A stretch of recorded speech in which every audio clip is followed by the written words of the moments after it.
It's not a ban, but could it serve as a major breaking point from the past?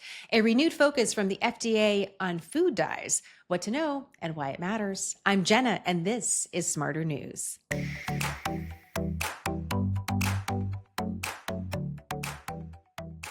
On Tuesday, the Department of Health and Human Services had a media event with this announcement.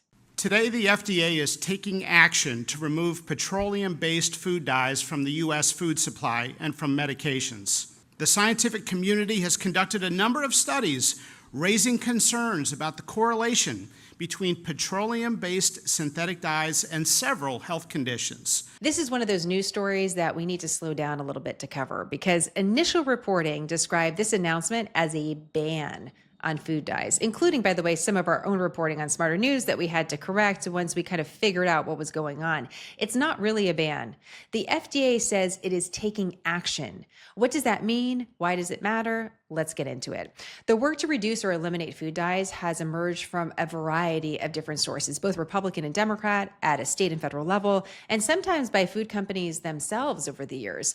So what we're witnessing is not just evolving policy under a brand new administration, but also evolving perspective on the way we think about our food and our health. Just a quick historical context about food dyes. Food dye isn't new. The ancient Egyptians dyed their food. In fact, they used natural dyes and mineral dyes or additives on their bodies, in cosmetics, for example, and in their bodies, in their food. The FDA says artificially dyed wine existed in 300 BCE. So history proves that human nature desires beautiful things that taste good and look good. I know it sounds obvious, but sometimes stating the obvious more clearly helps us understand our current reality.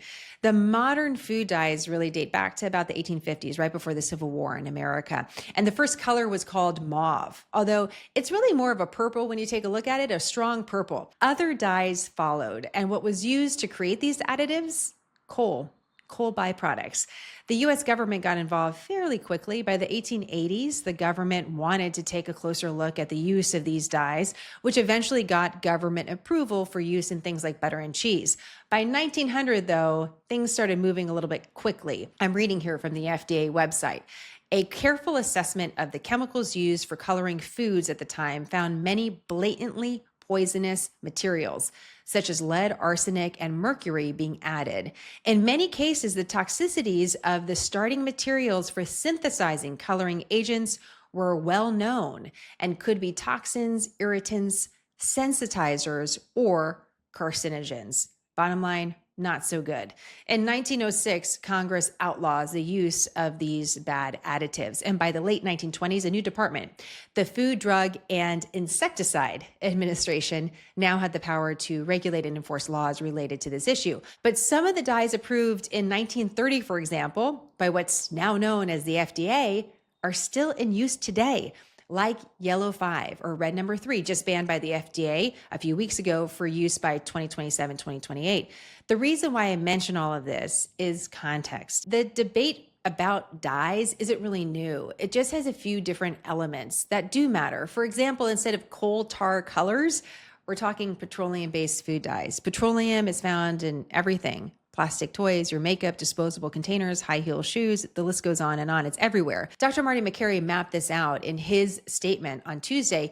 He's the new FDA commissioner, and you might be more familiar with names like Robert F. Kennedy Jr. and less familiar with a name like Dr. Marty Makary. One interesting part of his personal background is he co-developed a surgical checklist used in many surgery rooms today. So he's both a practicing clinician, a researcher, an advisor, and also a communicator. This is a longer soundbite from his statement, but I think it's really important because it explains why we're talking about food dyes now.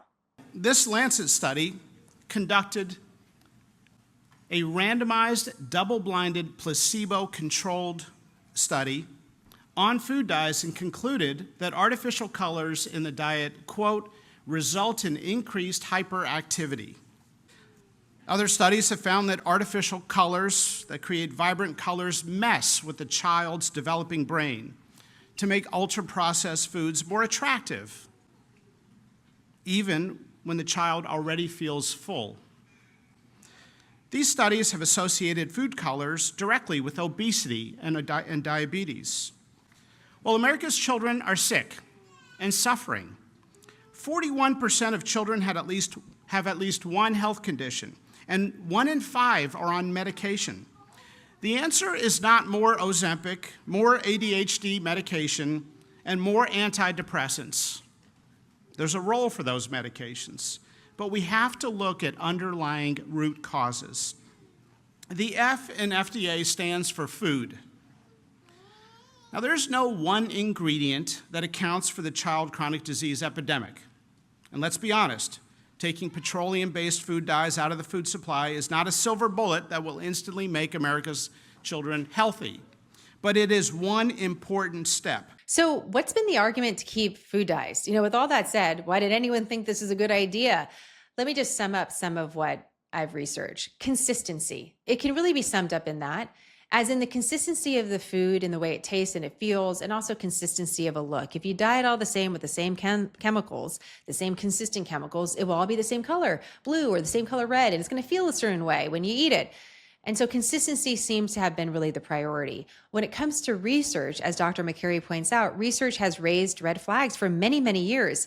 But in general, the food industry has more or less responded by saying this: not that the chemicals are super safe, but more that no studies have definitively said they were super, super dangerous. Callie Means, a leading voice on health policy in America, gave us this example for some perspective on that. I have had countless meetings with the food industry. They've talked to the media about this. They lecture us about not being scientifically rigorous on these policies with food dyes. Well, let's think about what that study would actually entail. A peer-reviewed, placebo-controlled study would involve giving these children shots of crude oil every single day for years and seeing what happens. When a study itself that the industry is telling us to do is on its face unethical, we clearly have a problem. Yet the FDA is not making these dyes illegal. Even with this big press conference and all this media attention and this momentum, they're not doing that. Why? What are they doing instead? Well, they are giving the opportunity to the food industry to fix this problem themselves by the end of next year, by the end of 2026. Here's what happened when Secretary of Health and Human Services, Robert F. Kennedy Jr., was asked about this strategy. You mentioned the goal is to work with the food industry to get the most of the major synthetic food dyes out. What is the plan if the food industry does not voluntarily agree to do that? And what are the next steps if you can't get agreement within the industry? Thank you. Well, here the industry has voluntarily agreed. We are going to work with the industry. They've shown a lot of leadership on this right now. And in fact, we're getting food companies now and fast food companies who are calling us almost every day and asking us, how do we do this? What do you want us to do? Will you do a press conference with us? And so we're really happy with the reception. I think they're ready to change the industry. They have children too. There's no such thing as Republican children or Democratic children. Their children are going to the same schools, they're eating the same foods as the rest of us. And I think most of them really want to have a healthier America. They want clear guidelines, and they want to know what they can and can't do, and we're going to give them that. So not everyone thinks this is a good idea. The International Association of Color Manufacturers released this statement, quote, requiring reformulation by the end of 2026 ignores scientific evidence and underestimates the complexity of food production. The process is neither simple nor immediate, and the resulting supply disruptions will limit access to familiar, affordable grocery items. So what does this all mean? Right now, the FDA and Health and Human Services says they're relying on these food companies to do the right thing. So there's no new legislation as of this week. There's no new regulation. As of right now, there's just new perspective. And questions remain about the actual commitment to this, the speed in which it can work, and the impact that can be achieved by both public pressure and the pressure of a new administration. And by the way, if and when will the government feel like they have to become a little bit more heavy-handed in this? So a lot of questions remain, but we're very clear with how the FDA and Health and Human Services feels about this topic. So I'll leave you with this, in case you want to make any changes in the meantime. What could we actually use instead of these chemicals? Dr. Marty McCary presented a few ideas, and so I'm going to share those with you and see you back here with more Smarter News tomorrow. Have a great day.